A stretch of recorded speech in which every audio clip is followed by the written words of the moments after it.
We're here with head sprint football coach Pete Ewald. Coach, thanks for coming out. Sure, Brett. First thing, congratulations on a fantastic season last year, 5-2, and now you're coming into this year, 1 year older, another year wiser, some more players in the program. Just kind of talk to us what you think your expectations for your team are this year. Well, I think that we had a decent year last year, and we learned how to win some real close, tight games, and I think that will bode well for us this year as we continue to grow as a program. And when we say sprint football, some people probably don't know what the difference is between the two, but there really is none. If you want to just kind of describe that. You're absolutely right. There really is no difference between sprint football and any other football that you've seen. The only difference is there is a weight limit, but it's regular football. The weight limit is 172 pounds, where each player has to weigh in twice a week during the season and weigh 172. So it's basically a 10-week commitment that the players have to make if they're around that 172 range. And other than that, there's absolutely no difference.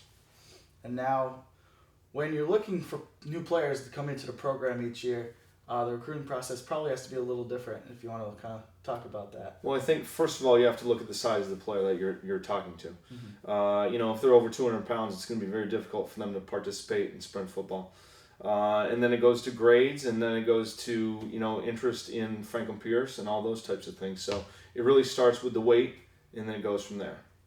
And you also get to play some teams that most of the teams on campus, actually none of the teams on campus get to play. So if you want to talk about those too. Very exciting schedule. We play both service academies, Army and Navy, and they are notoriously the two best teams in the CSFL. We get to play against 3 Ivy League schools, Princeton, Penn, and Cornell. And then two relatively new teams are Mansfield and Post, which have come into the league in the last 6 years.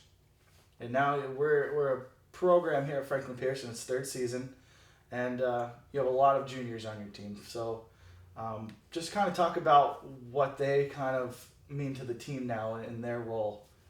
Well, I'll tell you, the juniors have they've grown with the program from day one. Many of them are 3-year starters for us, and we're relying on them to play like 3-year starters.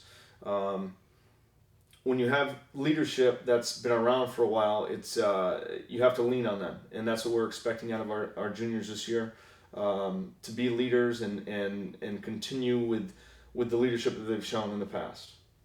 And now you're a team finally getting to play on campus this year at Sodexo Field. What's something that we can expect from your team this year? Well, I think that you're going to find that we're going to play hard and play with enthusiasm. And we're going to do the best that we possibly can, obviously. We're very excited to be on campus. I think that it's going to bring a whole new aspect to the campus and campus life, and we're very excited that people will just be able to walk out of their dorms and come down to our game. And lastly, we've been doing it to everybody, and we've been asking everybody that we interview to share something about themselves that people may not know, because some kind of fun fact. So what would be a fun fact for... Well, I think at this point, a fun fact for me right now would be that I like the New York Giants. That's tough. And they've started out 0-2, and we're struggling right now. So hopefully there are better days ahead for the Giants. Well, let's hope so. All right, sprint football, their first game this weekend versus Cornell. Coach Ewald, thank you so much. Thanks, Brett.